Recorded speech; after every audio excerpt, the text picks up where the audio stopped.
Hi hello ನಮಸ್ಕಾರ. ಹೇಗಿದ್ದೀರಾ ಬಂಧುಗಳೇ? ಎಲ್ಲ ಚೆನ್ನಾಗಿದ್ದೀರಾ ಅಂತ ಭಾವಿಸ್ತೀನಿ. ಬಂಧುಗಳೇ, ವಿಷಯ ಶುರು ಮಾಡೋಕ್ಕೂ ಮುಂಚೆ ನಮ್ಮ ಗೌರವಾನ್ವಿತರು ಕೆಲವರು ಇದ್ದಾರೆ. ಅವ್ರಿಗೆ ಚಪ್ಪಾಳೆ ಮೂಲಕ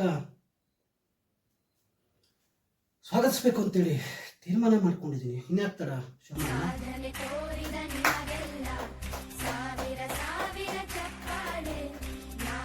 ಸಾಧನೆ ಮಾಡಿದ್ರೆ ಗೌರವಾನ್ವಿತ ಗೃಹಮಂತ್ರಿಗಳೇ, ಏನ್ ವಿಷಯ ಹೇಳಕೊಟ್ಟಿದ್ದೀನಿ ಅಂತ ಏನಾದ್ರು ಗೊತ್ತಿದ್ಯಾ ನಿಮ್ಗೆ?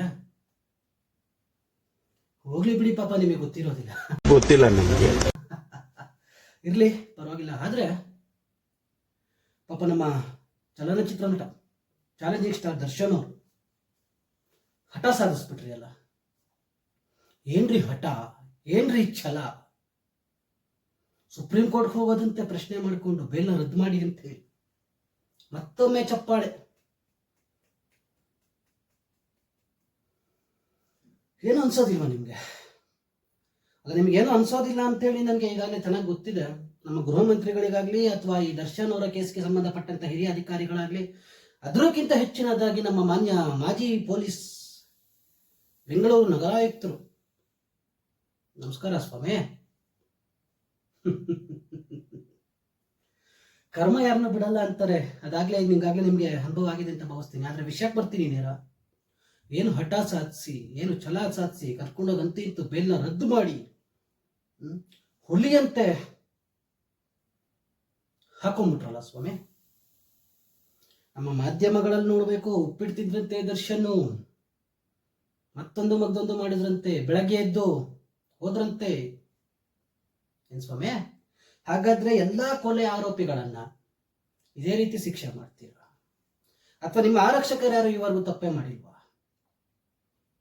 ಉತ್ತರ ಕೊಡಿ ಮಾನ್ಯ ಗೌರವಾನ್ವಿತ ಗೃಹ ಮಂತ್ರಿಗಳೇ. ಡಾಕ್ಟರ್ ಜಿ ಪರಮೇಶ್ವರ ಸಾಹೇಬ್ರೆ, ಉತ್ತರ ಕೊಡಿ. ಏನಬ್ಬರ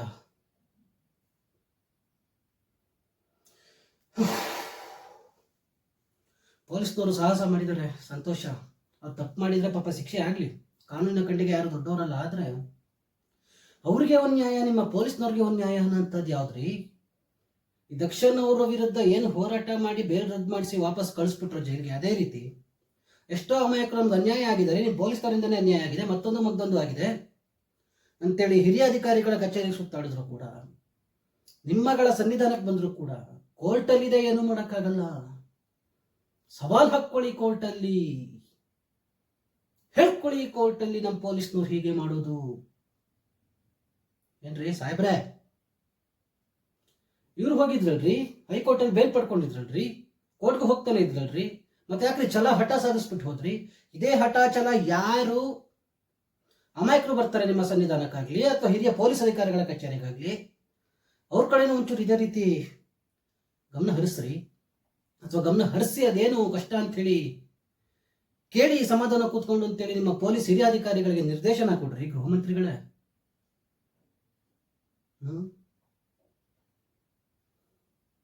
ಏನ್ ಹೇಳ್ಕೋಬೇಕೋ ಗೊತ್ತಿಲ್ಲ, ಒಟ್ಟಿನಲ್ಲಿ ಹೇಳ್ತೀನಿ ಕೇಳಿ ಮಾನ್ಯ ಗೌರವಾನ್ವಿತ ಗೃಹ ಮಂತ್ರಿಗಳೇ. ನನ್ನ ಹೆಸರು ಹರ್ಷವರ್ಧನ. ಈ ಯೂಟ್ಯೂಬ್ ಚಾನಲ್ ಆಗಲಿ ಅಥವಾ ನಾನು ಯಾವ ವಿಷಯಕ್ಕೆ ನಿಮಗೆ ತಿಳಿಸ್ತಾ ಇದ್ದೀನಿ ಅನ್ನುವಂಥದ್ದಾಗಲಿ ನಿಮ್ಮ ಪೊಲೀಸ್ ಇಲಾಖೆಯಲ್ಲಿ ಕೇಳಿದ್ರೆ ಹೇಳ್ತಾರೆ, ಯಾವ ವಿಚಾರಕ್ಕೆ ಅವ್ರು ಕೋರ್ಟ್ಗೆ ಹೋಗು ಅಂದ್ರು, ಯಾವ ವಿಚಾರ ನಿಮ್ಮ ಪೊಲೀಸ್ನವರು ತಪ್ಪು ಮಾಡಿದ್ರು.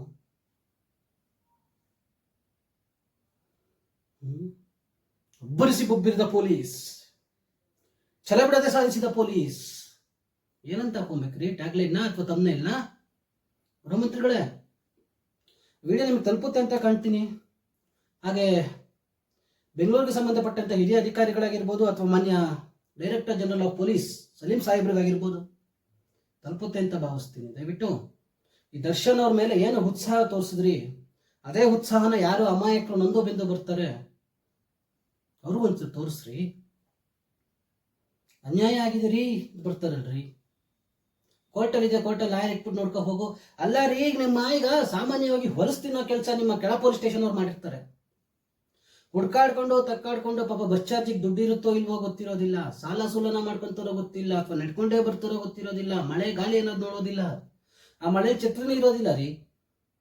ಅಂತರಲ್ಲಿ ಹಿರಿಯ ಅಧಿಕಾರಿಗಳು ಕಚೇರಿಗೆ ನ್ಯಾಯ ಬೇಕು ಅಂತ ಹೇಳಿ ಬರ್ತಾರೆ. ಅವಾಗ ಹಿಂಗೆ ಕಳಿಸ್ತಾರೆ, ಏನು ಹೇಳಿ ಕಳಿಸ್ತಾರೆ ನಿಮ್ಮ ಹಿರಿಯ ಪೊಲೀಸ್ ಅಧಿಕಾರಿಗಳು. ಮೊನ್ನೆ ನನಗೆ ಯಾರೋ ಒಬ್ರು ಸಿಕ್ಕಿದ್ರು. ಪಾಪ ಸಾರಿ, ಸಿಕ್ಕಿದ್ರು ಅಂತ ಹೇಳಿದ್ರೆ ತಪ್ಪಾಗುತ್ತೆ, ನಾನೇ ಹೋಗಿದ್ದೆ ಸ್ವತಃ. ಏನ್ರಿ ವೀರ್ಗಾಸೆ, ಯಕ್ಷಗಾನ, ಕಥಕ್ಕಳಿ ಎಲ್ಲ ಆಡ್ಬಿಟ್ರು ರೀ. ಮಾಡಿರೋದು ತಪ್ಪು ಅಂತ ಅರಿವಾಗ್ತಿಲ್ಲ ಆ ಮನುಷ್ಯಂಗೆ. ಹೋಗ್ಲಿ, ನನ್ನ ಕಂಪ್ಲೇಂಟ್ ಏನಿತ್ತು, ನನ್ನ ದೂರ ಏನಿತ್ತು ಅಂತ ಅರಿವಾಗ್ತಿಲ್ಲ ಆ ಮನುಷ್ಯಂಗೆ. ಪೊಲೀಸ್ನವ್ರು ಮರ್ಯಾದೆ ಹೋಗ್ಬಿಡುತ್ತಲ್ಲ ಅಂತ ಏನು ಈಗ ಆಡ್ತಾರೆ ಪುಣ್ಯಾತ್ಮರು. ನನಗೆ ಅನ್ಸುತ್ತೆ ಮಾನ್ಯ ಗೃಹ ಮಂತ್ರಿಗಳು, ನೀವು ಗೃಹ ಮಂತ್ರಿಗಳಾಗಿ ಯಾವ್ಯಾವ ಕಾಲದಲ್ಲಿ ನೀವು ಗೃಹ ಮಂತ್ರಿಗಳಾಗ್ತೀರಾ ಆ ಟೈಮಲ್ಲೆಲ್ಲ ಪೊಲೀಸ್ನವ್ರ ಹಣೆ ಬರ ಇದೆ ಅನ್ಸುತ್ತೆ ರೀ. ಈ NMM ಅಂತಾರೆ, ಬಿಡಿಸಿ ಹೇಳಿದ್ರೆ ಪಾಪ ಇದ್ರ ಮೇಲೂ ಕೇಸ್ ಹಾಕೊಂಡು ರುಬ್ಬಿಡ್ತಾರೆ ಅನ್ನೋದು ನನಗೆ ಗೊತ್ತಿಲ್ಲ. ಅದು ಕೊಂಚ ಮಟ್ಟಿಗೆ ಉಳಿಸ್ಕೊಳಕ್ ಕೇಳ್ರಿ. ಇನ್ನ ಕೆಲವ್ರು ACPಗಳಂತೂ ಅದೇನು ಹಳೆ ಕಾಲದಲ್ಲಿ ಏನೋ ಪೊಲೀಸ್ನವ್ರ ಕೆಲ್ಸಕ್ಕೆ ಯಾರು ಸಿಕ್ತಿಲ್ಲ ಅಂತ ಹಿಂಗಿರೋರ್ನೆಲ್ಲ ಕರ್ಕೊಂಡ್ಬಂದು ಸೇರ್ಸ್ಕೊಂತಿದ್ರಲ್ಲ, ಹಂಗಿಂದ ಕೆಲ್ಸಕ್ಕೆ ಬಂದು ACPಗಳಾಗಿರ್ತಾರೆ ಅನ್ಸುತ್ತೆ. ಬರೀ ಮಾವಿನಕಾಯಿ ಚಿತ್ರಾನ್ನ ಮಾಡ್ಕೊಂಡು ತಿನ್ನೋ ಅಂತದ್ದ, ಮುದ್ದೆ ಬಸ್ಸಾರು ಮಾಡಿಸ್ಕೊಂಡು ತಿನ್ಬೇಕು ಅನ್ನೋ ಅಂತದ್ದ. ಇನ್ನ ಕೆಲವ್ರು ACPಗಳಾಗಿದ್ದಾರ್ರೀ. ಏನಿದೆ ಕಂಪ್ಲೇಂಟ್ ಅಂತ ಓದಕ್ ಬರಲ್ವಲ್ರಿ ಇನ್ನ ಗೃಹ ಮಂತ್ರಿಗಳೇ. ನ್ಯಾಯ ಕೊಡ್ಸೋಂತಹ ಕೆಲಸ ಮಾಡ್ರಿ ಅಂದ್ರೆ ಹಿಂಗಂತಾರಲ್ರಿ. ಎಂತವ್ರನ್ನ ಹಿಡ್ಕೊಂಡಿದ್ರಿ ಗೃಹ ಮಂತ್ರಿಗಳೇ? ನಾಚಿಕೆ ಆಗ್ಬೇಕ್ರಿ ನಿಮಗಲ್ಲ ಪಾಪ, ನಿಮಗೆ ಅಂತ ಹೇಳಿದ್ರೆ ನಾಚಿಕೆ ಆಗ್ಬೇಕಲ್ವಾ ಅಂತ ಕೇಳ್ದ ಅಂದ್ಬಿಡ್ತೀರಾ? ನಿಮ್ಗೆ ಖಂಡಿತವಾಗ್ಲೂ ಹೇಳಿಲ್ಲ ನಾನು. ಯಾರು ಈ ತರ ಪುಕ್ಕಟೆ ಸರ್ಕಾರಿ ಸಂಬಳ ತಗೊಂತಾ ಇದ್ದಾರೆ, ಯಾರು ನೊಂದು ಬೆಂದವ್ರಿಗೆ ಮೋಸ ಮಾಡ್ತಾ ಇದ್ದಾರೆ, ಕೈಲಾದೇನೋ ಕಿತ್ತಾಕಕ್ಕ ಆಗ್ದಲೇ ಕೋರ್ಟ್ಗೆ ಹೋಗು ಅಂತ ಹೇಳ್ತಾ ಇದ್ದಾರೆ. ಅಲ್ಲ ರೀ, ನಿಮ್ಮ ಪೊಲೀಸ್ ಇಲಾಖೆ ಎಷ್ಟು ಬಲಿಷ್ಠವಾಗಿದೆ ಅಂತ ಒಂದು ಉದಾಹರಣೆ ಕೊಡ್ತೀನಿ ನೋಡಿ.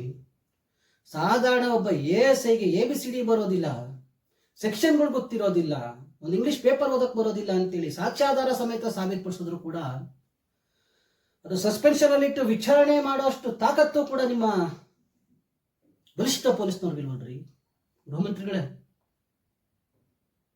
ಸಂತೋಷ, ದರ್ಶನ್ ಅವ್ರು ನಿಜವಾಗ್ಲೂ ಆರೋಪಿಗಳಾಗಿದ್ರೆ ಮತ್ತು ದರ್ಶನ್ ಅವರೇ ಈಗ ಏನು ಕೃತ್ಯ ಎಸಗಿದ್ದಾರೆ ಅಂತ ಹೇಳಿ ಆರೋಪ ಇದೆ, ಅದು ಸಾಬೀತಾದ್ರೆ ಖಂಡಿತ ಶಿಕ್ಷೆ ಕೊಡಿ. ನಾವು ಕೂಡ ಹೆಮ್ಮೆ ಪಡುತ್ತೇವೆ ನಿಮ್ಮ ಮೇಲೆ. ಅದೇ ರೀತಿ ದರ್ಶನ್ ಅವ್ರ ಮೇಲೆ ಯಾವ ರೀತಿ ಹಠ ಸಾಧಿಸಿ ಒಬ್ಬ ಆರೋಪಿ ಹೊರಗಿರಬಾರ್ದು, ಕೊಲೆ ಆರೋಪಿ ಹೊರಗಿರಬಾರ್ದು ಅಂತೇಳಿ ನೀವು ಏನೇನು ಹಠ ಸಾಧಿಸಿದ್ರಿ, ಅದೇ ರೀತಿ ಅಮಾಯಕರಿಗೆ ಎಷ್ಟೋ ಜನಕ್ಕೆ ಅನ್ಯಾಯ ಆಗ್ತಾ ಇದೆ, ಅದ್ರ ಕಡೆನೂ ಕೂಡ ಗಮನ ಕೊಡಿ. ಹೆಚ್ಚಿನದಾಗಿ ನಿಮ್ಮ ಪೊಲೀಸ್ನವರಿಂದಾನೇ ಅನ್ಯಾಯ ಆಗ್ತಾ ಇದೆ, ಅದ್ರ ಕಡೆನೂ ಸ್ವಲ್ಪ ಗಮನ ಕೊಡಿ. ನಮಸ್ಕಾರ.